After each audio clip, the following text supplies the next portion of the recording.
Muy buenas noches, bienvenidos al Noti Día 24. Narcotráfico adentro de la cárcel de Devoto. Van a ver ustedes una investigación exclusiva que muestra algo que en principio pareciera enloquecedor. Porque adentro de las cárceles los que tienen que estar justamente son los delincuentes pagando, purgando una condena por los delitos cometidos afuera de la cárcel. No por los delitos que se cometen adentro de la cárcel. Alguna vez en este programa les hemos mostrado las narcooficinas que se gestaban adentro de las cárceles. Hemos mostrado las narcooficinas. Hemos mostrado las narcofortunas. Hemos hablado de los narcovuelos. Hoy, como si fuera increíble, vamos a hablar de los narcopenitenciarios y de lo que está pasando hasta hace muy pocas horas en el interior de una de las cárceles federales más particulares del país. Porque la cárcel de Devoto no es cualquier cárcel. Es una cárcel muy particular. Es una cárcel que tiene superpoblación. Ahora en minutos voy a hablar con Martín Angulo a propósito de este tema. Es una cárcel, la única, que queda en medio de la ciudad de Buenos Aires y que no hubo un solo gobierno nacional que no haya prometido que iba a sacar esa cárcel y que nunca terminó sacando. Adentro de esa cárcel funcionaba una organización delictiva que se dedicaba a vender droga para dentro de la cárcel. Algo que en principio suena disparatado, suena enloquecedor, porque repito, la idea que uno tiene en la cabeza es que dentro de una unidad penitenciaria, dentro de una cárcel, uno tiene la idea que allí adentro están los delincuentes pagando, entre comillas, la pena por lo que cometieron afuera. Bueno, acá todo lo contrario. Acá te vas a enterar con detalles exclusivos de un expediente que estuvo hasta hace muy pocas horas librándose, con jueces federales investigando para poder esclarecer nombre y apellido de cómo funcionaba el narcotráfico dentro de la cárcel de Devoto. Vas a ver en minutos cómo se entraba la droga a la cárcel. Vas a entender que esa cárcel tan particular, esa cárcel que muchos gobiernos prometieron la iban a sacar, como sucedió con Caseros en su momento, esa cárcel que tiene historia. Uno podría pensar lo que sucedió ahí en esa cárcel durante el gobierno de Héctor Cámpora, ni bien asumió en el 73, con aquello que se llamó el Devotazo, con cientos y cientos de presos políticos saliendo por un indulto presidencial. Una cárcel donde muchos personajes conocidos que tuvieron alguna deuda pendiente con la justicia pasaron por allí. Allí estuvo Guillermo Coppola. Allí estuvo Silvio Soldán. Esa cárcel que tiene, por ejemplo, un pabellón al que llaman La Villa, porque ahí adentro pasa absolutamente de todo y no hay penitenciarios que puedan tener control. Bueno, a tal punto que hay adentro, en esa ciudad tenebrosa que termina convirtiéndose en la cárcel de Devoto, todo está tan confundido que no está claro quién es penitenciario, que no está claro quiénes son los delincuentes, si unos u otros, o si penitenciarios más delincuentes que debieran estar purgando una condena por delitos que cometieron afuera se unen para vender droga adentro de la cárcel. Y uno se pregunta, ¿los presos manejan plata? No. Hoy te vas a enterar también a través de este expediente cómo era la historia de la ruta del dinero de aquellos que querían comprar droga para consumir adentro de la cárcel, pero que pagaban con billeteras virtuales afuera de la cárcel. Todo esto Parece increíble, pero sucedió. Y sucedió en las últimas horas, y hoy te vas a enterar por dentro cómo hacían para entrar la droga, cómo utilizaron uno de los lugares, entre comillas, más sanos del sistema penitenciario, que es el centro universitario de la cárcel, para mimetizar, ¿en dónde? En libros, parte de la droga que entraba a la cárcel. Y en instantes, Martín Angulo viene a poner al aire escuchas telefónicas muy particulares. Martín, ¿cómo te va? ¿Cómo andás? ¿Cómo va, Facu? Buenas noches. Buenas noches. ¿Por dónde vas? Vamos a contar cómo, vos estás contando un caso, vamos a contar otro caso en donde directamente un preso hace una confesión de cómo le entraban la droga a la cárcel. Una confesión que vos decís no puede pasar. La vamos a escuchar.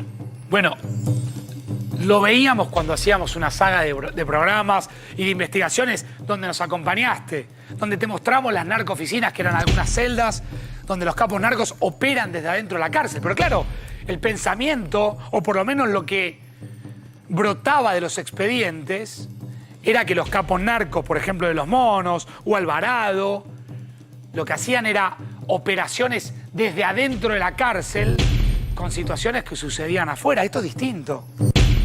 Acá hay narcotráfico, narcomenudeo adentro de la cárcel, con penitenciarios que logran y que garantizan el ingreso de la droga y con dealers adentro de los pabellones. Repito, en una cárcel muy particular, como en la cárcel federal de Devoto, cárcel que todos los gobiernos, por lo menos de Kirchner para acá, prometieron sacar. He hecho alguna investigación, recuerdo hace ya varios años, mostrando cómo había una queja permanente, incesante, que debe de persistir de los vecinos de Devoto diciendo, saquen esta cárcel de acá. Esa investigación de Documentos América, recuerdo que se llamó El Grito de Devoto, porque vos te parás en la esquina de la cárcel de Devoto, plena capital federal, pleno barrio de Devoto, y nace ahí una suerte de lenguaje propio. Entre lenguaje de señas y gritos hay comunicaciones permanentes entre el adentro de la cárcel y el exterior. Pero esto no es un lenguaje, esto era un negocio. Esto era un negocio que funcionaba y que funcionó durante un tiempo determinado. Sí, solo sí, existió una unión entre penitenciarios corruptos y presos que se iban constituyendo en dealers dentro de cada uno de los pabellones, así como lo escuchaste. Quiere decir, los presos que están purgando una condena por delitos cometidos afuera compran droga dentro de la cárcel y la pagan los familiares desde el exterior con billeteras virtuales. Todo esto en un expediente exclusivo que muestra esto, el narcotráfico adentro de la cárcel de Devoto. En minutos vamos a hablar también de las comisarías, de lo que pasa, Martín, adentro de las comisarías, porque vas a ver imágenes muy sorprendentes. Situaciones que uno cree que nadie podría soportar, situaciones de cómo se vive en una comisaría, cómo están alojados presos en comisarías de la Ciudad de Buenos Aires, con imágenes y videos y una descripción de lo que pasa ahí adentro que realmente hiela la sangre. El mundo carcelario por dentro y en vivo. Ahora vuelvo a esto, ahora te desarrollo el expediente, ahora vas a ver cómo se compra y cómo funciona el narcotráfico dentro de la cárcel de Devoto. Pero está Cristian Balbo en vivo con una información que tiene justamente que ver con una comisaría. Cristian, contame, ¿dónde estás? Facundo, buenas noches. Y en el marco de este universo que acabas de presentar, fíjate vos cómo luce hace ya 24 horas. Acércate, Facundo, mira. Esta comisaría, la seccional distrital noreste segunda de Lomas del Mirador, con la infantería, un doble cordón, el comisario y todo el personal en la puerta. ¿Por qué? Porque hablamos de un detenido que apareció ahorcado en su calabozo, así como te lo dije, ahorcado en su calabozo con su campera. Había quedado detenido ayer por la tarde a las 19 horas por un robo en el barrio Santo Vega, un barrio que queda muy cerquita de aquí sobre la avenida Juan Manuel de Rosas. Estamos a tan solo 200 metros de la avenida General Paz. Y acá están los familiares y los vecinos protestando hace 24 horas pidiendo que intervenga la ciudad de Buenos Aires, que intervenga la justicia de la ciudad. Hay una fiscal de homicidios que está investigando. Le voy a pedir a camarógrafo si podemos movernos para mostrarles un poco el contexto, porque están cortando la avenida, no permiten el paso de vehículos ni tampoco de motos. Hay momentos de mucha tensión durante la tarde, estuvieron hasta recién incendiando cubiertas y también maderas, pero repetimos, un detenido, un hombre de 41 años, padre de 2 hijos de 13 y 6 años, cloaquista, un plomero, un hombre que se dedica justamente a trabajar con las cloacas en la zona, integra una familia de 10 hermanos. Ahora, Martín, esa presencia, perdón, Cristian, esa presencia policial que vemos ahí denota que evidentemente hubo incidentes, hubo tensión. Le tiran piedras. Sí, ahí le están tirando piedras a esta camioneta. A ver, atención con eso, Cristian. Están corriendo a esta camioneta. A ver, cuidado, Cristian. Doble tensión, Sí, mira, están tirando piedras a esta camioneta porque ingresó a esta estación GNC, le dijeron que no tenía que pasar por aquí. Mira, la están golpeando, le acaban de golpear la chapa a la camioneta blanca que está tratando de esquivarlos. Sí. Son familiares y vecinos de este hombre, Mauricio Castillo, de 41 años. Y así fue durante toda la tarde, Facundo, así fue durante toda la tarde. Sí. No quieren que ningún vehículo ni motociclista pase por aquí, están con mucha bronca. No hay mediadores, no hay mediadores, ni lo hubo durante todo el día, ni del Ministerio de Seguridad bonaerense, ni tampoco se acercó el comisario. Está la hermana aquí, Yamila, con nosotros para poder conversar, para contextualizar un poco lo que pasó. Repetimos, ahorcado con su campera en un calabozo de la misma seccional. Recordemos del caso de Luciano Arruga en el año 2009, que fue torturado también en esta comisaría, cuyo cuerpo apareció 5 años después en un cementerio. Un caso que, fíjate vos, tiene todavía pintadas en un edificio lindero, justicia, asesinos. Justamente por el caso del que fue Luciano Arruga. Si recapitulás la historia, Castillo, sí. ¿Cómo ingresa esta persona y por qué motivo, repetí eso, ingresa en la comisaría? Mira, acá está Yamila, que Yamila nos puede hacer la crónica en detalle sobre lo que pasó con tu hermano. Él ayer por la mañana salió a comprar facturas aquí en el barrio Santo Vega. ¿Y qué fue lo que pasó? Bueno, él ayer salió a comprar facturas y minutos antes había ocurrido un robo de unos pibes de ahí de Santos Vega. Entonces, el damnificado, al chico que intentaron robar, porque ni siquiera le robaron, entró con la policía. En ese entonces mi hermano sale de comprar factura y el damnificado lo acusa a mi hermano. A ver, ¿qué está pasando, Cristian? Lo acusa, pasa que pasan motociclistas que no bajan de la moto, entonces, bueno, los familiares y los vecinos se ponen muy molestos. Hagamos una cosa, Cristian. Este detalle. Fue a comprar facturas, lo detuvieron por un robo que él no cometió, lo trajeron hasta seccional y a las 7 de la tarde apareció ahorcado con su campera en un calabozo. Así como te lo cuento, y Yamila te iba a contar exactamente lo mismo, así como te lo cuento, ahorcado en el calabozo.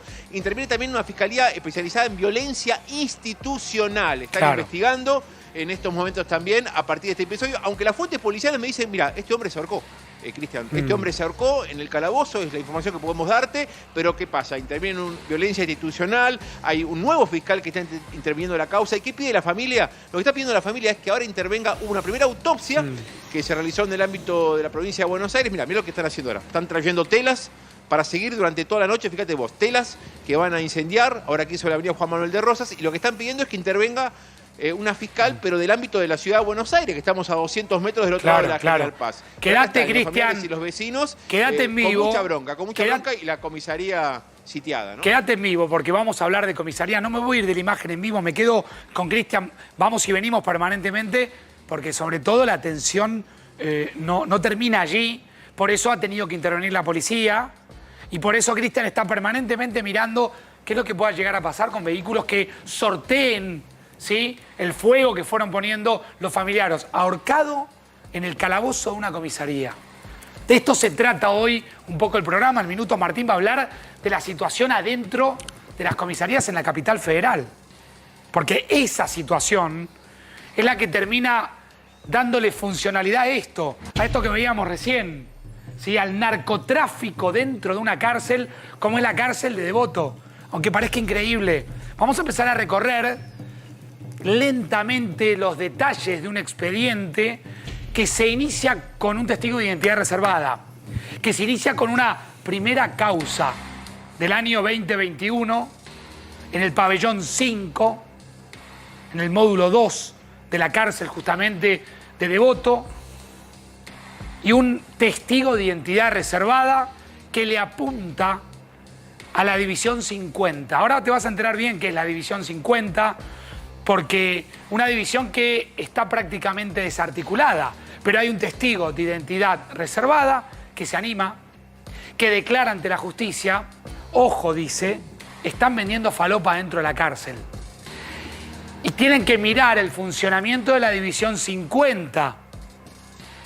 Con lo cual, la justicia federal dice, a ver, ¿qué está pasando en la División 50? Ahora te vas a enterar bien qué es justamente la División 50 para entender el nivel de gravedad de lo que decía este testigo de identidad reservada. Ya está con nosotros el doctor Juan Manuel Casolati. Doctor, ¿cómo le va? ¿Qué tal? Bueno, ¿Usted sabe qué es la División 50? Hasta hace creo hasta poco tiempo o hace unos años era la encargada de hacer la inteligencia interna, y cuando hay personas que se escapan es la encargada de ir en búsqueda de las personas que se escapan, ¿no? Es esto que aparece acá, que bien expresaba el doctor Casolati. La División 50 era, y lo ponemos en pasado porque aparentemente, como ustedes ven ahí, ya no funciona, la encargada de hacer inteligencia dentro de las cárceles federales, como una suerte de servicio de inteligencia que el propio servicio penitenciario tenía para enterarse si estaban planificando una fuga, si estaban planificando un motín, si estaban planificando algún tipo de delito desde adentro de la cárcel, con lo cual ese testigo de identidad reservada pone la lupa en la División 50, con nombre, con apellido y con detalle. Mirá el expediente lo que dice, porque te va a sorprender cuando hoy empezaba a leer parte de esta causa, es muy clara y concreta lo que dice.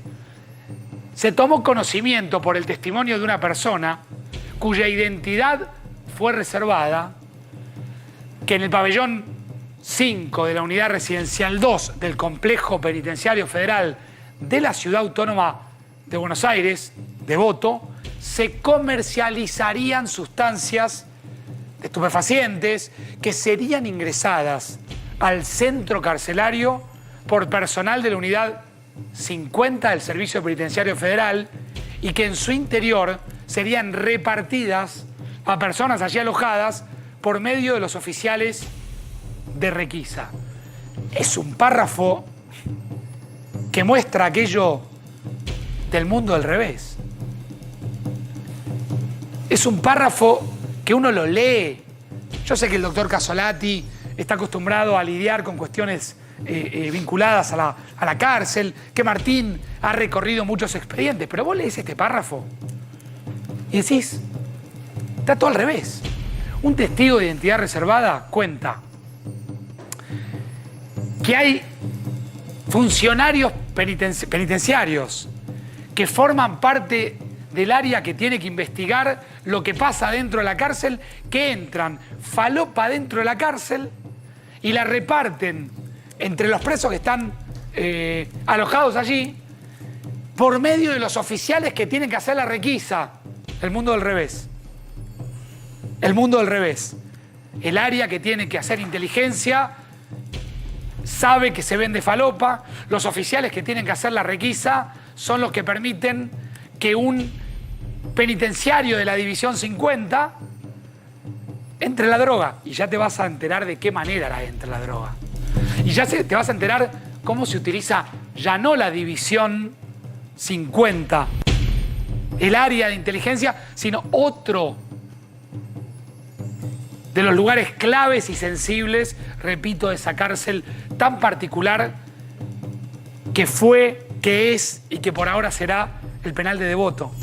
Cárcel, la única que todavía persiste en la ciudad de Buenos Aires, que todos los gobiernos prometieron sacar y que nadie, vaya uno a saber por qué sacó. Esa es la primera causa, testigo de identidad reservada. La segunda es una denuncia que indica que se vende droga en el penal, misma cárcel, penal de Devoto, situado en la capital federal, pero que acá el punto de origen sería el Centro Universitario Devoto, más conocido por las siglas CUD, donde estudian los detenidos. De lo poquito positivo, entre comillas, que tiene una cárcel, es el Centro Universitario Devoto, donde algunos presos han intentado lograr, con su experiencia de formación, resocializarse, seguir una carrera. No son muchos, pero algunos lo lograron. Y en el medio aparece esta causa que cae como un bombazo, repito, en uno de los pocos lugares, entre comillas, uno de los pocos rincones positivos que tiene una cárcel federal, que por ejemplo tiene un pabellón, como contaba al principio, que se llama La Villa. Porque ahí vale todo. Absolutamente todo. Estos dos lugares, por un lado el CUD, el centro universitario, y por otro lado la unidad 50, lo que marcábamos recién, la U50, aparecen frente a dos denuncias distintas. Que la agarra la jueza federal Servini, ¿sí? María Servini. Sí. María Servini, y las nuclea en un expediente, que es el expediente que tenemos acá, que es una causa escandalosa, que la investiga obviamente la justicia federal, Martín, porque se trata de una cárcel, de un establecimiento federal. Exactamente. Sí, sí. La cárcel de Devoto es una de las cárceles federales que dependen del Servicio Penitenciario Federal, que depende del Gobierno Nacional. Es la única cárcel federal que hay en la Ciudad de Buenos Aires. Doctor Casolati, ¿le llama la atención que haya narcotráfico adentro de una cárcel? No, no, para nada. Es más, creo que a nadie le debería llamar la atención. Yo siempre Pero te perdón, dije, doctor, con penitenciarios que entran la droga No, eso y es lo que presos dealers. No, lo que no me extraña es que haya fuerzas de seguridad, en este caso agentes del Servicio Penitenciario Federal, implicados en este tipo de eventos. Yo siempre te dije que el narcotráfico no se entiende si no se analiza y no se observa desde el prisma de la moneda, de las dos caras de la moneda. Es decir, narcotráfico, que son las personas que se dedican al narcotráfico, más la complicidad concreta y directa de miembros de la Pero, a ver, yo quiero volver un minutito sobre... Yo decirte que no es raro. No, está claro, pero yo quiero volver un minuto sobre la parte del expediente que para mí sintetiza como una suerte del mundo al revés. O sea, el área de inteligencia involucrada en el narcotráfico dentro de la cárcel, los funcionarios penitenciarios que tienen que hacer la requisa son los que permitan que entre la droga, y presos que tendrían que estar purgando una condena por delitos cometidos afuera se constituyen en nuevos delincuentes adentro de la cárcel. Es el mundo al revés. Así es. Lamentable, terrible, pero esto es lo que está pasando y hace años que nadie lo modifica. Te cuento algo, la División 50 es la misma división que estuvo en el foco de investigación del juez Baños cuando investigaba a aquellos detenidos que salían a robar por pedido expreso de funcionarios del Servicio Penitenciario Federal de la División 50. Ellos le decían a qué lugares debían ir a robar. Y muchos presos no querían hacerlo. A ver, repita eso, doctor, repita eso. O sea, la U50, que es el área de inteligencia, justamente, o que debiera funcionar, ya está desmantelada, como la inteligencia para poder descubrir qué pasa dentro de una cárcel. Hacía inteligencia afuera de la cárcel para ver a qué lugares los presos podían salir a robar y los obligaban a salir a robar. Es una investigación del doctor Baños del año 2017. O sea, por eso te digo que no me causa, que no me es llamativo esto, porque ya hace 6 años esta división estuvo en el ojo de la tormenta respecto a algo de tan grave como esto. Se consolida aquella idea de que la universidad, de que las cárceles son universidades que perfeccionan a los propios delincuentes. Lamentablemente sí, más allá que hay muchos que sí logran rehacer su vida dentro y a pesar de la cárcel, lo cierto es que hoy la cárcel es esto. Es una ya te vamos a mostrar cómo entraba la droga.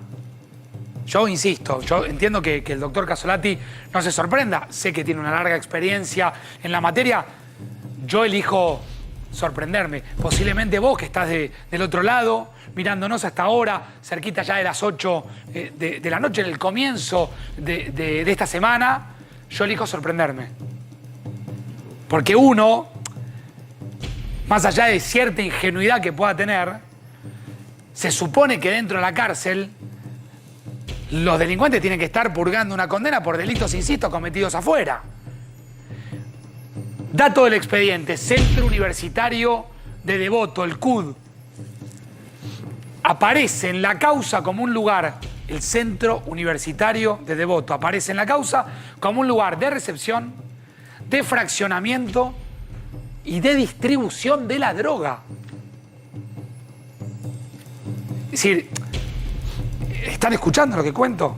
El lugar, que por supuesto que uno está a favor de este tipo de lugares que tienen que funcionar para que el preso pueda estudiar. Ahora, el CUD termina convirtiéndose en un lugar de recepción, fraccionamiento y distribución de la droga.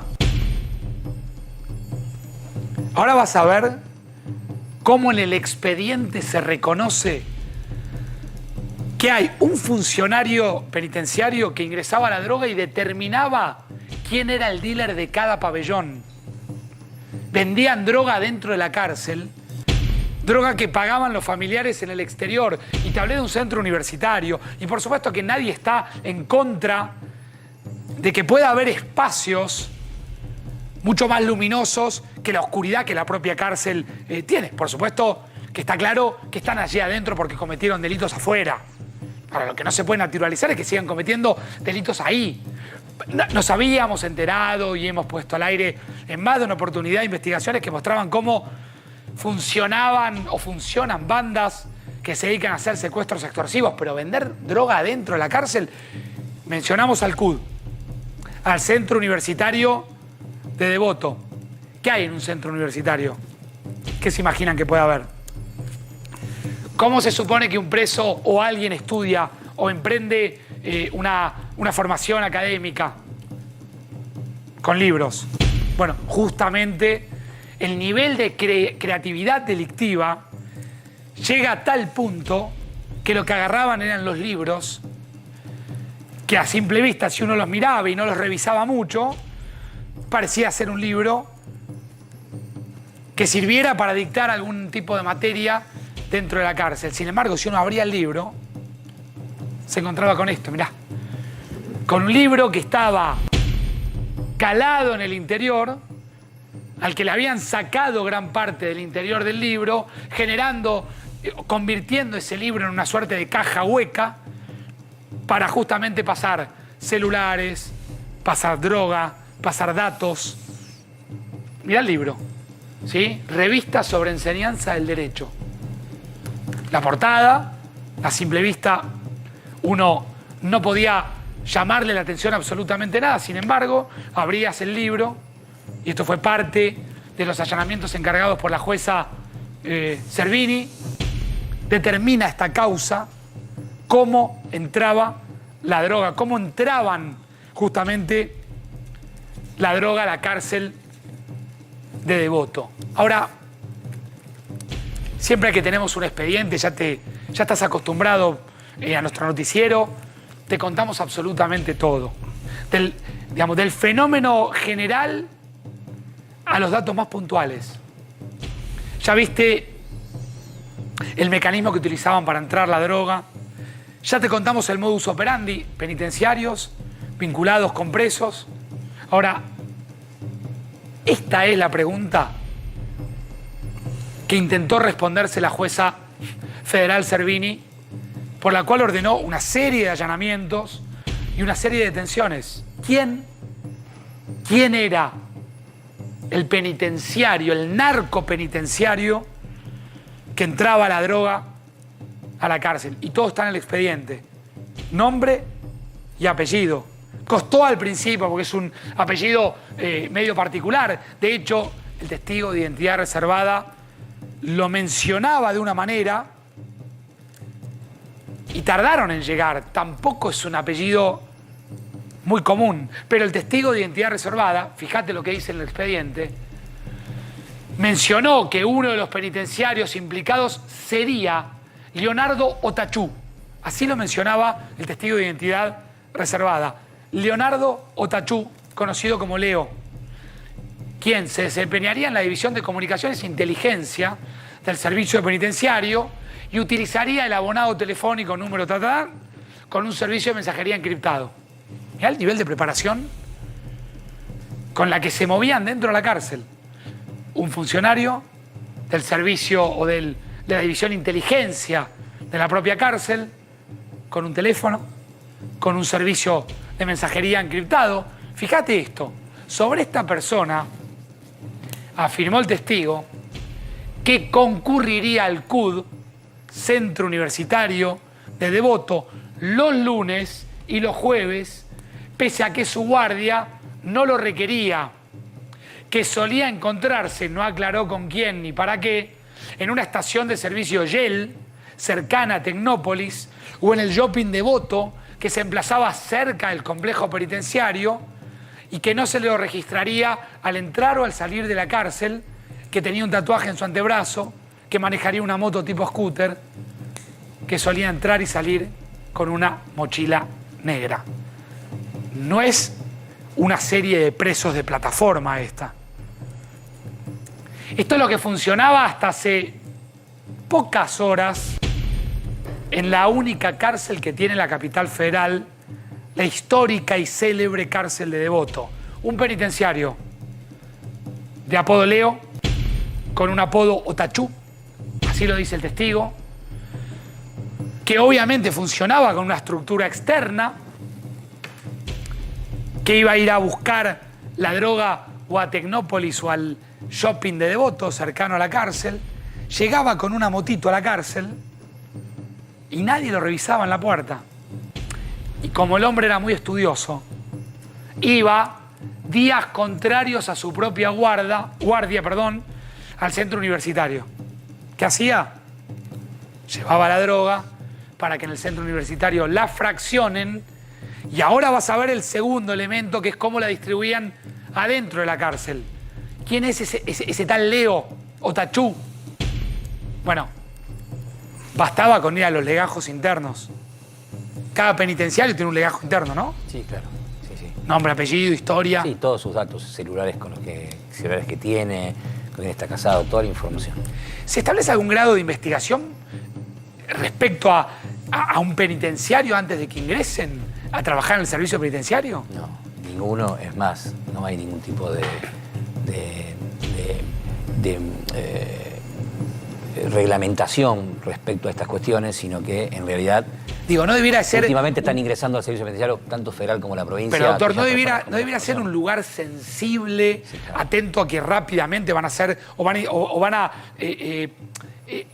quedar en una situación donde seguramente los van a corromper, donde van a vivir una función difusa entre el delito, entre el afuera y el adentro. Sí, si vos ves los sueldos que tienen los agentes del servicio penitenciario, nada, te vas a dar cuenta cuál es la importancia que le da el Estado en general, provincial, nacional, a esa tarea. O sea, esto no legitima ninguna actitud ilegal. Claro, porque ¿cuánto gana un penitenciario? ¿Gana menos que un policía? Mucho menos que un policía, pero además la tarea del penitenciario es sumamente compleja porque es una tarea, un trabajo muy estresante.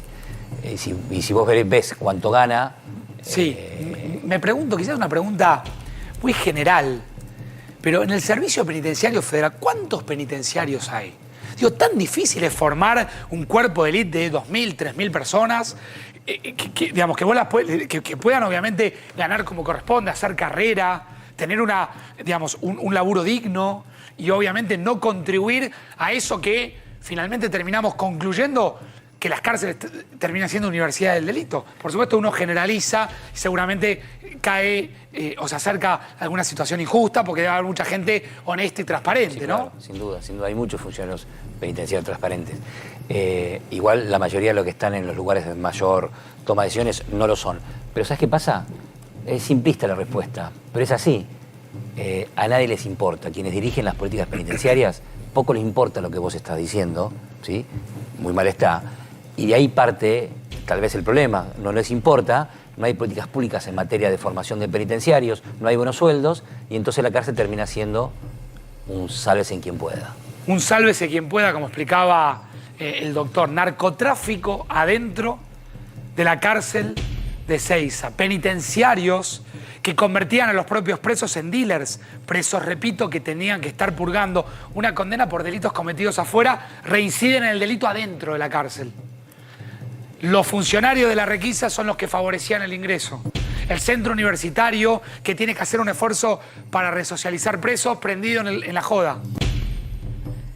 Y un testigo de identidad reservada que reveló absolutamente todo, que habló de un tal Leo Otachú. Esto fue lo que dijo. Fueron a los legajos y rápidamente apareció. Leonardo Ariel Ostapchuk, integrante de la unidad 5 y la unidad 50, ¿sí? Que es el área de inteligencia que ya te contamos cómo funcionaba. trabajó 10 años en Devoto. Luego fue destinado a Marcos Paz por cuestiones disciplinarias, fue dado de baja hace poco cuando esta investigación empezó y hoy está, adivinen dónde, detenido. Quiero creer que no está detenido en el lugar donde él mismo vendía a través de un grupo de presos dealers. Ustedes entienden que yo pongo al aire esta investigación porque siento que es el mundo del revés. Porque alguna vez te mostramos cómo funcionaban las narcooficinas y no eran oficinas, eran celdas. Celdas que la justicia tenía que allanar porque desde ahí los jefes narcos de Rosario seguían operando. Porque alguna vez mostramos las narcofortunas. Barcos, yates, campos, inversiones. Porque alguna vez mostramos los narcovuelos. Y porque concluimos acá. En la cárcel de Devoto funcionaba una organización delictiva con penitenciarios entrando la droga, fraccionándola en el centro universitario y distribuyéndola. Claro, ¿cómo hacen los penitenciarios para venderla dentro de la cárcel? Determinan un dealer por pabellón. Es increíble, pero es real. Y lo dice el expediente. Vas a ver ahora cómo la causa va poniendo y va identificando con nombre y apellido los presos que se convierten en esto, en presos dealers. Yo no puedo creer que la reincidencia delictiva se dé dentro de la cárcel. Quiere decir, hace un par de años entraba un chorro, purgaba una condena, 5 años, 6 años, los dejaban salir porque por ahí cumplía con determinada cantidad de tiempo y reincidía afuera. Bueno, por supuesto que eso era un fenómeno delictivo que se daba, la reincidencia delictiva. Ahora, que la reincidencia delictiva se dé adentro, quiere decir, cae un delincuente por narco, va a parar un pabellón de Devoto y purgando la condena se convierte de vuelta en narco, en dealer, adentro de la cárcel. ¿Y las autoridades? Una cárcel superpoblada. Ahora en minutos Martín Angulo va a poner al aire escuchas telefónicas. Porque yo quiero ser claro con esto. Lo que va a mostrar Martín y lo que contaba recién el doctor Casolati, cárceles superpobladas, funcionarios penitenciarios mal pagos, cárceles en estado lapidario, todo eso termina siendo funcional a esto que mostramos. Que parece el mundo del revés, pero es el mundo real. Los presos dealers. Mira lo que dice el expediente. Observá. A modo de ejemplo ponen Daniel Luna, alojado en el pabellón 5, módulo 2, se encargaría del fraccionado y de la compra. Cristian Jiménez, pabellón 52, módulo 2, gestionaría los encuentros con el penitenciario y el ingreso de las sustancias. León Galindo, pabellón 5, módulo 2, se encargaría de la venta. Eduardo Vera, pabellón 50, módulo 1, sería financista e ingreso del material. Cristian Bianchi, pabellón 5, módulo 2, se encargaría del ingreso y las entregas. Guillermo Jorge, pabellón 52, módulo 2, entrega e ingreso. Insaurralde, pabellón 52, módulo 2, venta. Blas Gómez, pabellón 2, módulo 1, ingreso y venta. Jorge Quintana, pabellón 52, módulo 2, ingreso y venta. Lucas Caballero, módulo 2, pabellón 5, módulo 2, ingreso y venta. Una pyme. Venden ahí adentro. Con financistas, con fraccionadores. Dentro de la cárcel. Una cárcel que cada tanto tiene alguna de estas imágenes que provienen y ahí aparecen los presos y nos llaman y cuentan y exponen. Dame un poco de sonido porque son también lugares muy violentos. Pero son violentos porque están superpoblados y porque hay penitenciarios corruptos que en vez de cuidar, pasa esto. Dame sonido, por favor, escuchémoslo.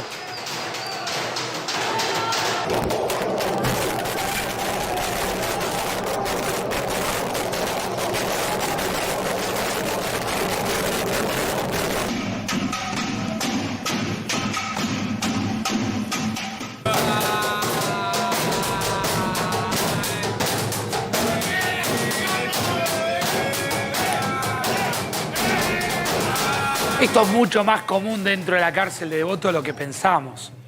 Es una cárcel que enseguida, cuando hay algún inconveniente, toma la delantera en materia de motines. Y por estar en el medio de la ciudad, van los familiares, que uno los comprende, porque viven un dolor seguramente tremendo a los familiares, van a la puerta, se genera una protesta, hay fuego en el interior, bueno, etcétera, etcétera, etcétera, doctor. Sí. ¿Te puedo decir algo? Por supuesto. Vos decías el mundo al revés. Bueno, hoy destituyeron al fiscal Escapolán. El fiscal Escapolán, 9 votos contra 1, el jury de enjuiciamiento de la provincia. El fiscal Escapolán era el encargado de investigar narcotráfico. Hace unas semanas estuve acá contándote dónde estaban los policías encargados de investigar narcotráfico en San Isidro. El fiscal Escapolán era el encargado de investigar desde la Fiscalía General de San Isidro. Por eso hablamos, Juan Manuel. Por eso hablamos, si no estamos en el mundo al revés. Por eso hablamos del mundo al revés. Y hay esto, mirá este subtítulo que tiene esta historia, porque nos gusta meternos adentro de los expedientes y contarte absolutamente eso que por ahí no se ve. Eso por ahí que nadie te está mostrando por momentos. Esos expedientes en los que buceamos con Cecilia, con Martín, le mandamos un beso a Ceci que se está recuperando. Pero volveme a la placa anterior, hay una ruta del dinero que con buena pericia la doctora Servini logró determinar. Voy a poner solamente a modo de ejemplo porque es larguísima la investigación que hicieron. Pero uno se pregunta si hay penitenciarios que entran la droga y presos que se convierten en dealers, en fin, que hay plata dentro de la cárcel, ¿quién la paga? Bueno, hay una ruta del dinero que establece de qué manera se paga la droga que entra a la cárcel, que por supuesto no se paga dentro de la cárcel, sino que se paga afuera. Se determinó, a partir de información brindada por la propia empresa Mercado Libre, que agentes del servicio penitenciario, principalmente Ostachuk, recibieron entre el 2021 y 2022 suma de dinero por intermedio de la plataforma Mercado Pago de parte de familiares o allegados de personas que están o estaban al momento de los pagos alojados en Devoto. A modo de ejemplo, cita la causa, cita el expediente, un ejemplo. Una de las tantas operaciones que la firma privada logró determinar y que cuando se da cuenta que puede provenir de un delito y la justicia tiene una investigación en curso, con lógica colabora con la justicia como lo haría cualquiera. Mirá, entrala acá, diré. Ostachuk recibió entre enero y octubre del 2021 un monto aproximado de 562.282 pesos de parte de personas que, repito, resultaron familiares directos de internos alojados en el centro carcelario aquí investigado. Es decir, Ostachuk la entraba, se la daba a los presos en el centro universitario, la entraban en libros, llegaba con una motito, si es solamente un caso. Por supuesto que esto no se puede pensar jamás, bajo ningún punto de vista, como un hecho aislado.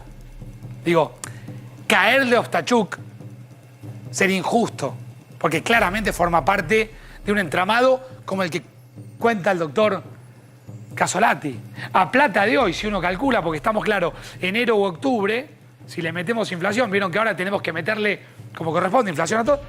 En el momento ese, en octubre del 2021, el dólar valía 102 pesos. Quiere decir, hay que multiplicarlo por 4, como mínimo, 2 palos son eso. Más o menos. Ahora, ¿ustedes entienden de lo que estamos hablando? Una investigación que determina no que desde la cárcel se cometen delitos afuera, como serían, por ejemplo, como mínimo, 2 palos son eso. Más o menos. Ahora, ¿ustedes entienden de lo que estamos hablando? Una investigación que determina no que desde la cárcel se cometen delitos afuera, como serían, por ejemplo, los secuestros express, que siguen sucediendo, que de vez en cuando te pasará que te llaman o que tenés un amigo o un familiar, sino que dentro de la cárcel apañado por la unidad de inteligencia, la U-50 del servicio penitenciario, utilizando algo que debía ser sagrado, de los poquitos rincones sagrados dentro de la cárcel, que es el lugar donde más o menos van a hacer algo que no se parezca a todo el desastre que seguramente hicieron al cometer algún delito, que es el Centro Universitario de Devoto. Los requisas, los penitenciarios que tienen que requisar, miran para otro lado. Los que tienen que investigar, que tienen que hacer inteligencia, miran para otro lado. Los funcionarios que tienen que garantizar como un ámbito sagrado para que seguramente cientos de presos no tienen nada que ver con esto, puedan estudiar, miran para otro lado, van pasando dos libros, 3 apuntes, y adentro de los libros, caja hueca con falopa. Todo al revés. Todo al revés. Todo al revés. Martín, sumate, a ver. Aldo Totola Orozco es un narco de Santa Fe, de la ciudad de Firmat, y digo un narco porque la justicia lo condenó ya 3 veces por delitos de narcotráfico, que está preso en la cárcel de Devoto. Pero como pasa con... Ahí está Orozco, ¿no? Este es Orozco. Este es Aldo Totola Orozco. Pero como pasa con muchos jefes narcos, desde la cárcel siguen manejando el negocio. No es que el estar detenidos les impide seguir siendo jefes de su Bueno, esto lo habíamos organización. visto Martín con Rosario. De hecho, Claro. él viene de la cárcel de Santa Fe, fue a Devoto. Uno no lo quiere naturalizar. Pero supongamos que hasta ahí uno entiende. Orozco sigue desde adentro de la cárcel esta oportunidad de voto. Devoto, preso en la cárcel de Devoto. Sigue manejando la droga. Mientras estaba preso era investigado. Seguía siendo investigado por distintos casos de narcotráfico, y en uno de esos casos logran dar con el teléfono que él tenía en la cárcel de Devoto. Y la Justicia Federal de Rosario ordena la intervención del celular de Orozco. Y que confirman que seguía manejando el negocio de la droga en la localidad de Firmat desde la cárcel de Devoto. Con una revelación, creo yo, impactante. Atención con esto que va a contarles Martín Angulo, Lo van a leer. que es un desprendimiento del concepto general. Narcotráfico adentro de la cárcel de Devoto. Increíble. Ahora, de lo general a lo particular. La historia de Optachuk y la historia de Totola Orozco, y un documento muy particular que tiene, porque es la transcripción de las escuchas, donde hay una revelación que la vas a leer, Martín, más del expediente, como nos gusta trabajar a nosotros, Te poniendo al contextualizo. aire documentos judiciales. ¿Con quién habló Orozco? Con su proveedora de la cocaína. Una mujer que le proveía a su organización la cocaína para que pueda vender. ¿Y qué ocurre en esta conversación? Orozco la llama para recriminarle que la última tanda de cocaína era de mala calidad. ¿Cómo repetí eso? A ver. Llama a la mujer para reclamarle que la droga que ella le vende era de mala calidad. Y hace una confesión que es tremenda. Se lo dice a la mujer en la escucha. O sea, el narco detenido llama de adentro de la cárcel a su dealer y le dice, che, la que me estás mandando es de mala calidad. Exactamente. Y ahí hace una revelación que es ¿Qué esta es que la vamos a ver. siguiente? ¿Qué es la siguiente? ¿Y por qué sabe que la droga es de mala calidad? Por esto que dice y que está resaltado en amarillo, que si querés léelo vos o lo leo yo. Hice entrar 20 cartuchos, ¿sí? 20 paquetes de cocaína. En realidad me entraron 10 y 10 me tienen que entrar esta noche. Mañana tengo. Le pago a la policía para que me lo entre. Orozco sabía que la droga era mala porque él la probó en la cárcel de Devoto y está confesando que los agentes penitenciarios son los que le permiten entrar la droga a la cárcel. Y el diálogo es... Ahora vamos a ampliar el diálogo. Pero ahí reconoce, le pago a la policía. Le pago a la policía para que me la deje me la entrar. entre. Uno puede decir, bueno, ¿a dónde la entra? ¿A la casa? ¿A dónde estaba? A la cárcel. Preso. La cárcel de Devoto. Y hay más. Mirá esto. Orozco Cintia, Orozco Cintia, Orozco Cintia. Línea de contacto, escuchas telefónicas de un expediente judicial. Una noche que empieza con la idea de que hay narcotráfico dentro de la cárcel de Devoto. Y hay mucho más. y hay mucho más. No se muevan porque hay mucho más. Léeme este diálogo. Orozco y Cintia. Cintia sería la proveedora. La proveedora es quien le provee la droga. Hola, buenas tardes, le dice Orozco. Hola, buenas tardes, le contesta Cintia. ¿Cómo anda? Bien. ¿Y usted? No tan bien como usted, le dice Orozco. Ja, ¿por qué? Y Orozco le dice, porque los cartuchos esos que me dejó, se lo digo sinceramente, de corazón, son una porquería. Orozco Estaba enojado Orozco por la calidad de la droga que Cintia le había dejado en el marco de un ida y vuelta, donde reconocen en el expediente judicial que le pagan a la policía para entrar la droga. Exactamente. Pero hay más, ¿eh? Hay más. A ver. Y después pasamos a otra parte, que es el documento también de las escuchas, en donde ella le dice, ¿cómo lo podemos arreglar? Hay una conversación en la que discuten respecto a si la droga era buena, era mala, y le pregunta a Cintia, ¿cómo lo podemos arreglar? Y Orozco le dice, qué sé yo, usted tendrá que buscar la manera, usted me la vendió, ya no me importa, qué sé yo no me importa a mí si por hoy usted me dice, no te lo puedo cambiar nada, me busco otro proveedor y chau, de una manera u otra, a la larga la venderé, de acá a 10 años la venderé, venderé uno y le iré metiendo.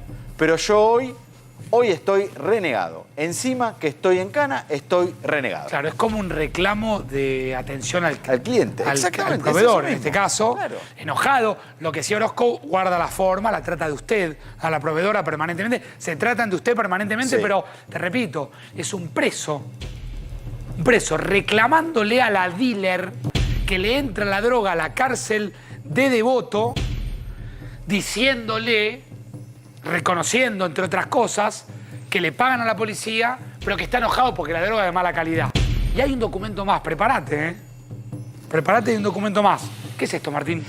Cuando Orozco habla con la mujer, le dice para sustentar su reclamo, le dice, mire que yo acá estoy detenido con muchos narcos muy importantes. Probamos la droga y ellos me dicen que es mala. Y le dice, le voy a mandar fotos. Y le manda fotos de él probando la droga que esta mujer, Cintia, le había enviado y que él estaba reclamando de que era de mala calidad. Fotos que saca con su celular y que le envía a Cintia en el marco de esta conversación. Que esto forma parte de un expediente. Todo esto forma parte de un expediente judicial en el que Orozco fue condenado por el Tribunal Oral Federal 2 de Rosario, una condena que quedó firme y que fue la tercera condena que Orozco recibió por narcotráfico. Entre las 3 condenas se le unificaron en 8 años y 10 meses de prisión por 3 condenas de narcotráfico. Sigue detenido. En Devoto. En Devoto. No sabemos si sigue manejando su organización. Podemos imaginar que sí. Tampoco sabemos si le siguen entrando como le entraban. Tampoco sabemos si le siguen entrando como le entraban o como le entraban a la otra organización que también estaba en la cárcel de Devoto. Juan Manuel, démosle. Digo, yo siempre que hago estos temas que son tan duros, imagino mucho quién nos está viendo a esta hora pensando en todo esto que estamos mostrando, que verdaderamente es increíble, porque no es la primera investigación que uno hace poniendo la mirada a lo que pasa en la cárcel. Te hemos consultado más de una oportunidad. Ahora, esto debiera cambiar en algún momento. Porque alguna vez estos delincuentes salen y cuando se enfrentan nuevamente ante la sociedad, están peor que antes. Yo hace rato vengo sosteniendo que el huevo de la serpiente está en la cárcel, ¿sí?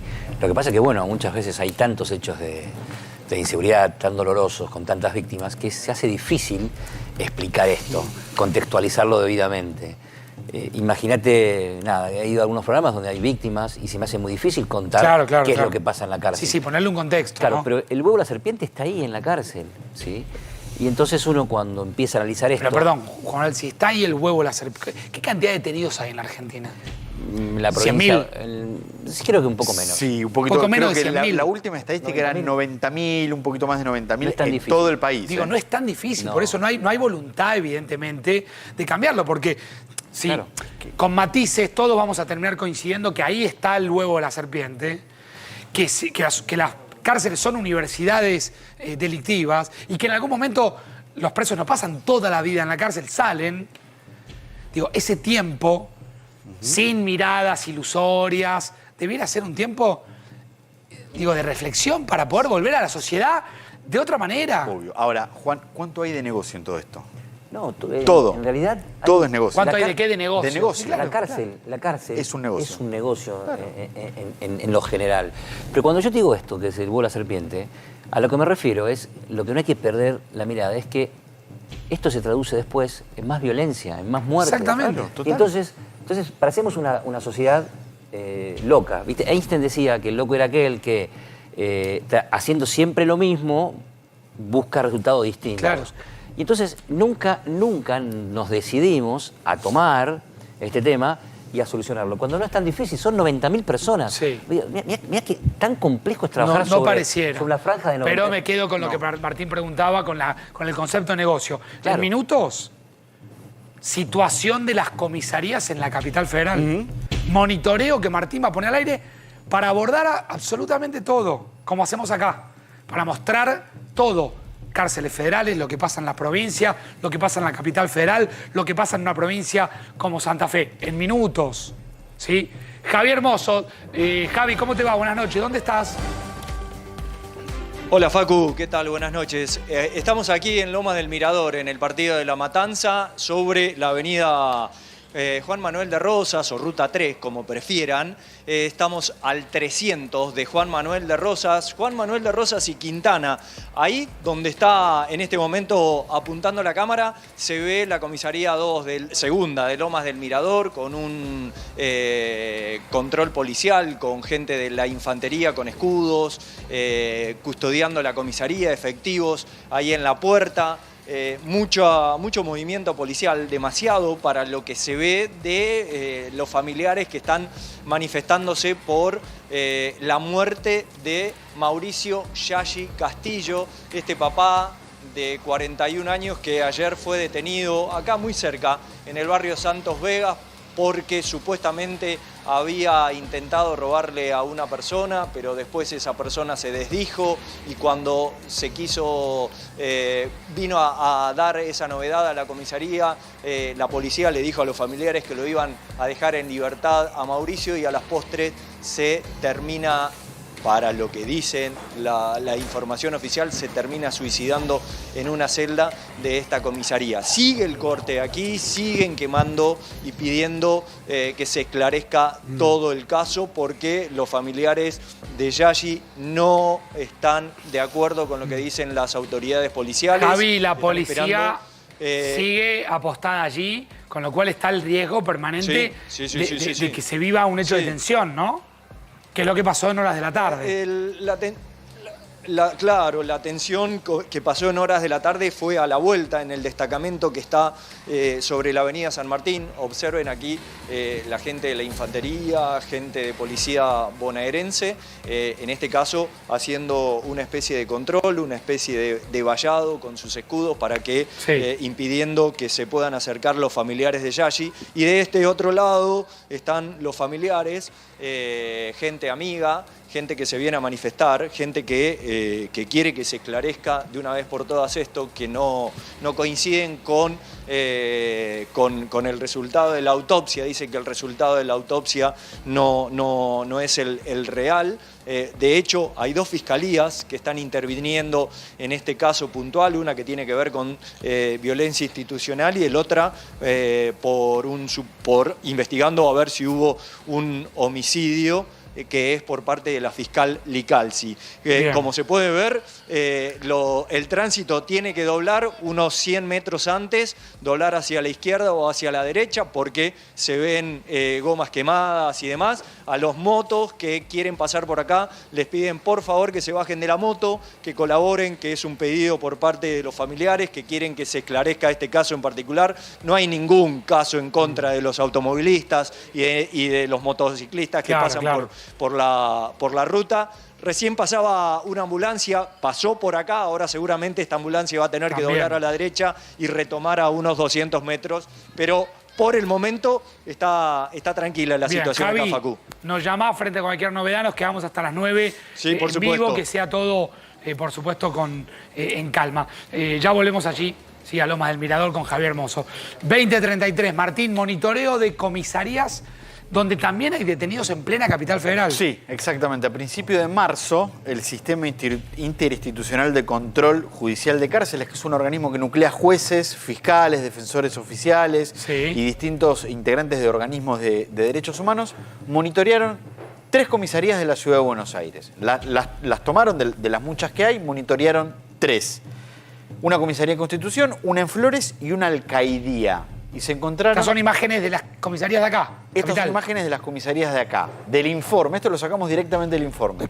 Y nos encontramos con esta situación. En principio, sobrepoblación. En las comisarías de la Ciudad de Buenos Aires hay detenido más del doble de la capacidad permitida. Lugares sin duchas, celdas sin baños, presos que duermen en el piso o sobre colchones, comida en mal estado, lugares que no tienen médicos de manera permanente, presos que están en celdas las 24 horas del día. Y este es un video en el que se pueden ver las condiciones. Te doy un ejemplo. Ahí viven en las comisarías porteñas. Así se vive hoy en las comisarías. Eso es una celda en una comisaría en la Ciudad de Buenos Aires, una comisaría del barrio de Constitución. La comisaría 1C de Constitución. Te pongo lo que me parece más gráfico del informe. Los presos y un policía que estuvo en el lugar le contó a la gente que hizo la inspección que en una comisaría los presos sacan turno para estar cerca de la reja del calabozo para poder respirar mejor. Porque son lugares que no tienen ventilación natural, no tienen ninguna manera de refrigerarse, y además se dio la situación de que este informe se hizo en las primeras semanas de marzo. Para muchos ya quedó lejos, pero ¿se acuerdan esa ola de calor que hubo de 41 grados, 42 grados? Sí, no hace mucho, Martín. Hace un mes y medio. Un mes y medio atrás. Un mes atrás se dio en ese momento. Se turnan para poder respirar mejor. Presos que contaron que se bañan dentro de las celdas, porque las comisarías no tienen duchas. Claro, a ver, esto lo marcamos en más de una oportunidad en la provincia de Buenos Aires.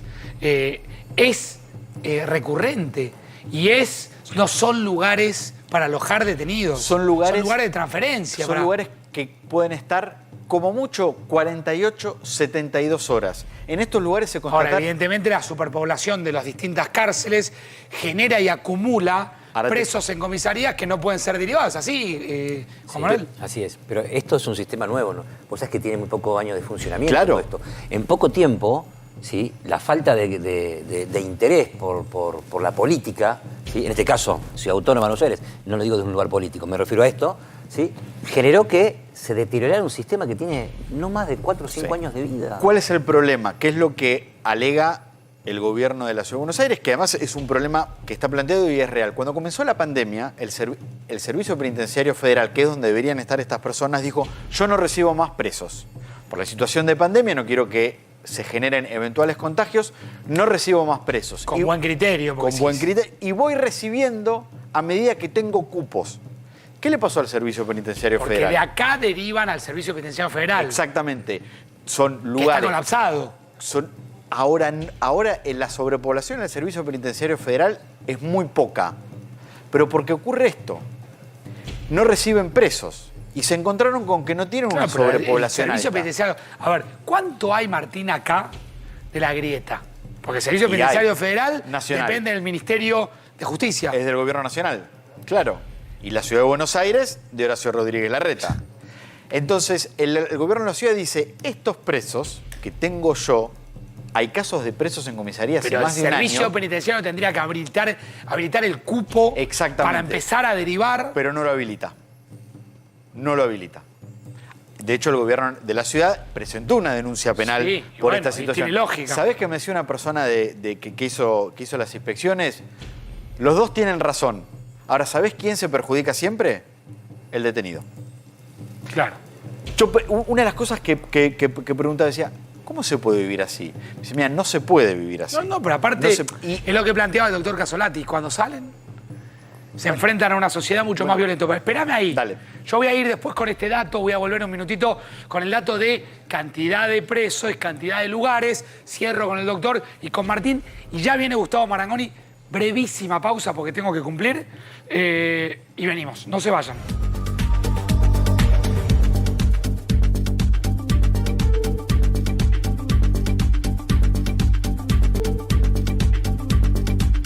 Yo no tenía problema de confluir en una nueva estructura por fuera de Juntos por el Cambio. Es más, yo dije algo, vamos a una interna, y si ganan, yo acompaño. O sea, porque para mí lo importante es cambiar la Argentina, pero creo que hay estructuras que son inviables. Y ahora es muy tarde. ¿Pero por qué? ¿Porque medís más? Porque todavía las listas no cerraron, podrían hacer una alianza. No, es muy tarde al planteo que hace Johnny. ¿Sí? Ahora, a crear un nuevo espacio y hacer la interna, no. Y si en estas circunstancias a nosotros nos tocara ganar, yo voy a convocar muchas personas que están en el equipo de Bullrich.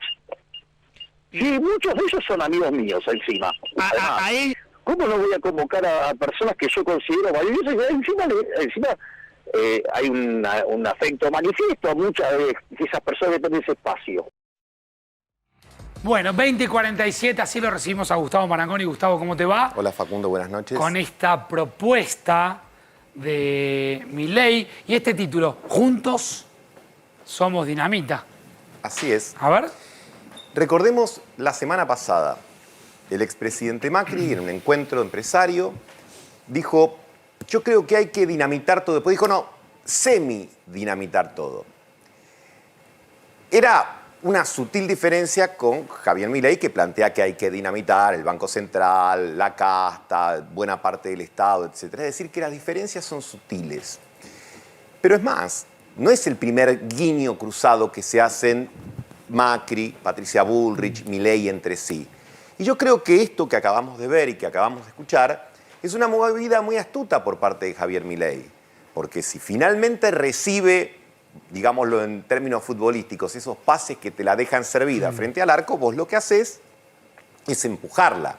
Si te están diciendo que tenés prácticamente el mismo universo conceptual, que compartís, salvo algunos matices, dijo el expresidente, respecto de a lo mejor los modos y las formas que no comparte Javier, bueno, ¿qué dice él? Si somos tan parecidos, y más ahora que las encuestas y la opinión pública lo favorece porque está en todas las conversaciones, dice, bueno, vengan, juguemos el partido y si yo pierdo, los acompaño. O sea, Milei propone una interna dentro... Crear un nuevo espacio, es decir, invita... Donde no estaría Larreta. A ver, por supuesto, porque obviamente él es uno de los críticos más importantes de Horacio Rodríguez Larreta, los invitó explícitamente. Pero eso sería romper Cambiemos. Por supuesto, la invitación es a romper Cambiemos y ya ponerlos en el lugar de tener que decir, bueno, no, creo que Patricia Bullrich se manifestó en principio contrario a la idea, es de alguna manera aprovechar el momento Milei, porque lo cierto es que está en todas las conversaciones la posición de Milei y como en términos individuales mide muy bien... ¿Cuánto?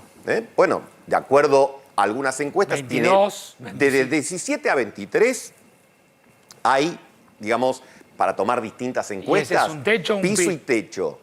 Piso y techo por ahora, ¿no? Entonces, de alguna manera le propone a un espacio, y vuelvo a la figura del expresidente Macri, que cuando describe el país que le gusta se parece mucho al país de Milei.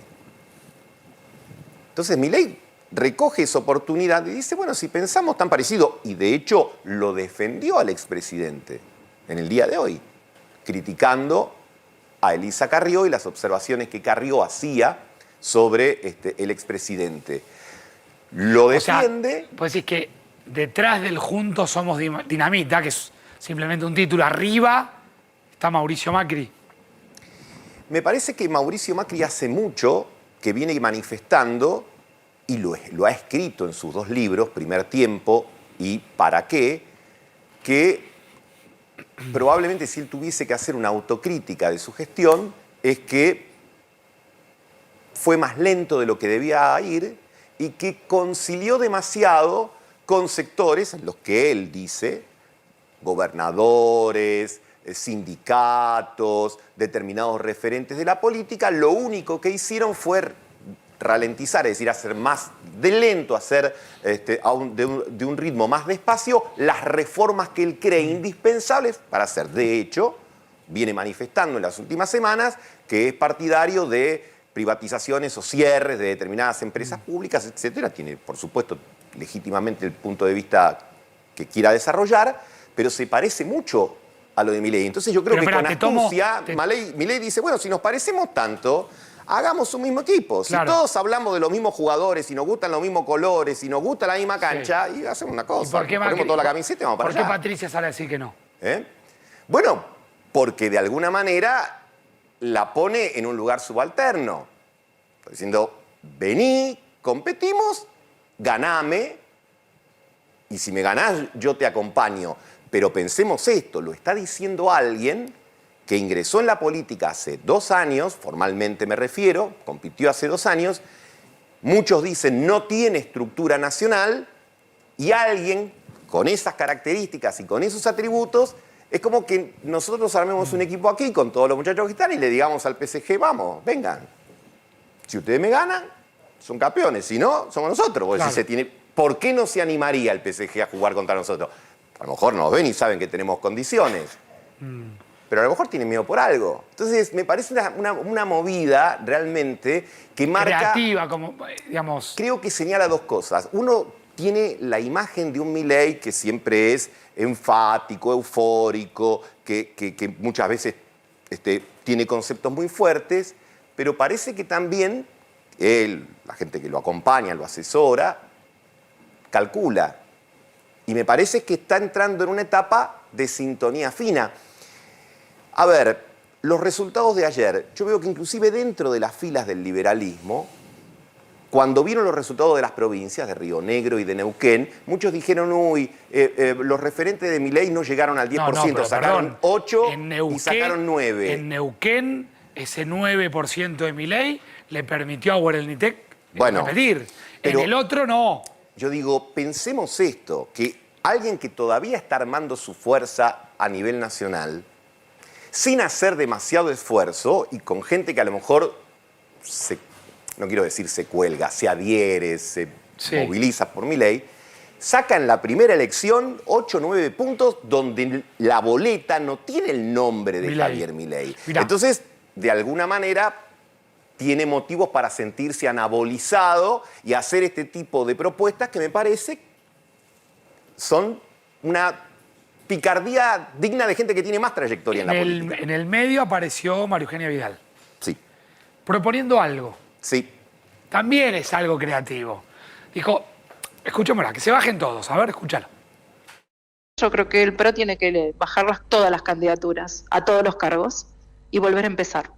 ¿Esto qué sería? ¿Cuál es Perdón. la mejor oferta que le tiene que hacer a los argentinos en la provincia, en la ciudad, en el país y sobre todo mostrar su programa de gobierno y las reglas con las que va a competir? Pero perdón, eso a mí me parece mucho más importante que el nombre de una persona. Pero perdón, María Eugenia, ¿esto qué sería? ¿Bajar las candidaturas de todos? ¿Sería bajar las 3 candidaturas a jefe de gobierno, precandidaturas que existen? Cuando digo de todos, de jefe de gobierno, de gobernador, de presidente, creo que el PRO se debe una discusión honesta sobre su programa de gobierno y mostrárselo a la sociedad, que lo tenemos.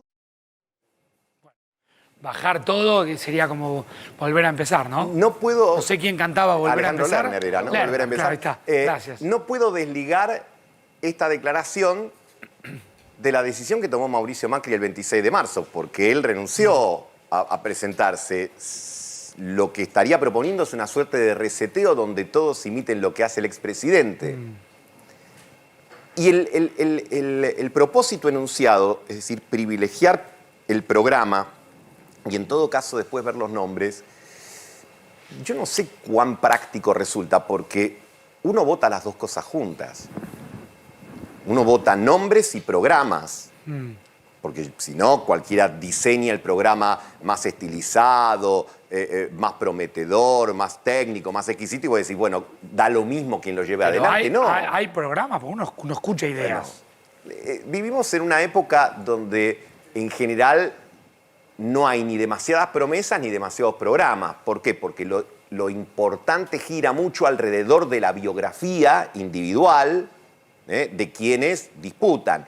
Entonces, creo que quizás esta decisión o esta propuesta, mejor dicho, de María Eugenia Vidal hay que leerla como una movida más dentro de una interna que viene compleja y que de algún modo demuestra el difícil momento que las dos coaliciones principales viven en la Argentina desde hace bastante tiempo. Te vuelvo a Milei un minuto para el cierre. Claro. Me llamó la atención, me pareció llamativo lo que ayer dijo en un programa de televisión Emanuel Álvarez Agis en relación a Milei, planteando la idea de un Milei siendo protagonista de las PASO, algo que va a suceder, eso va a ser un hecho, sacará 20, 18, 19, 21, 22. ¿Qué va a hacer el electorado y la sociedad frente a un candidato protagonista, te tomo la palabra dinamita, que entre otras cosas plantea dinamitar el Banco Central? Es decir, empieza a haber cierta preocupación incluso en el sector financiero. Lo que pasa es que ahí nos encontramos con un problema que seguramente lo vamos a desarrollar en otra oportunidad. La gente vota lo que vote o votará lo que vote en agosto. Uno lo que no puede es responsabilizar a la sociedad por lo que vota. Las consecuencias eventuales que eso tenga se verán. Entonces, es algo como medio curioso, porque en realidad se supone que el mensaje de Milei es hiper pro mercado y lo critica a alguien desde el progresismo económico diciendo cuidado porque puede desestabilizar los bancos. Digo, en la Argentina tenemos todos los roles cambiados. Y lo que pasa es que si plantea ponerle una bomba al Banco Central, bueno, ¿qué va a pasar al otro día con...? Yo vuelvo siempre a lo mismo. Más que preguntarnos o más que interpelar a Milei por lo que dice, hay que preguntarle a los que dicen que lo van a votar por qué lo van a votar. Y en todos te encontrás la misma respuesta: escepticismo, cansancio y frustración. Creo que es ahí donde hay que trabajar y no tanto en la interacción o la contraargumentación de cuestiones que seguramente en muchos casos pueden tener grados difíciles de llevar a la práctica. Gustavo, gracias. A vos. Nos reencontramos mañana para Swiss Medical, conectarse con las personas que querés y con las cosas que más te gustan también es cuidar tu salud. Si no, mirá.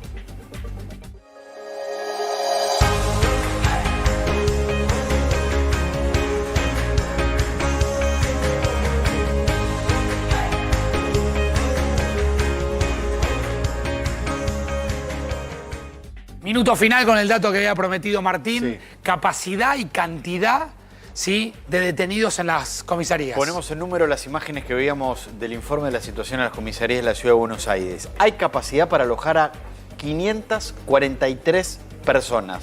¿Cuánto hay? Más del doble. 1.155 detenidos hay hoy en las comisarías y alcaldías de la Ciudad de Buenos Aires. Bien. Gracias, Martín. Doctor Casolati, sí. Cierre suyo. Sí, para salir un poco del escepticismo y esta desidia, una mirada, ¿no?, un poco menos... Algo más positiva. Sí, a ver. Mira, quiero invitarte o comprometerte a que puedas conocer los proyectos que se están haciendo en la Unidad 46, 47 y 48 de San Martín. Con la Fundación Comprometerse Más y un colaborador de la Fundación, que es Omar Guerra. Proyectos interesantísimos dentro de los pabellones, tanto con las mujeres como los hombres. Allí es increíble, pero se puede oler una mirada distinta de todo lo que hemos hablado hoy aquí. Ahí no pasa. No hay violencia, no hay corrupción. Y hay una chance mayor de resocializar. ¿Y sabe cómo se logra eso? Trabajando muchas personas, muchos actores, desde el compromiso y la honestidad en un objetivo común y colectivo. Seguro. Y se tratando en San Martín eso. Juan, gracias. Gracias por venir. Martín, hasta mañana. Chao, Gustavo. Nos reencontramos mañana. 19:30 aquí en la pantalla A24, como cada día. Gracias por acompañarnos. Se quedan, llega el pelado, no se muevan de la pantalla. Segundito nomás, ya está preparado. Chau, chau.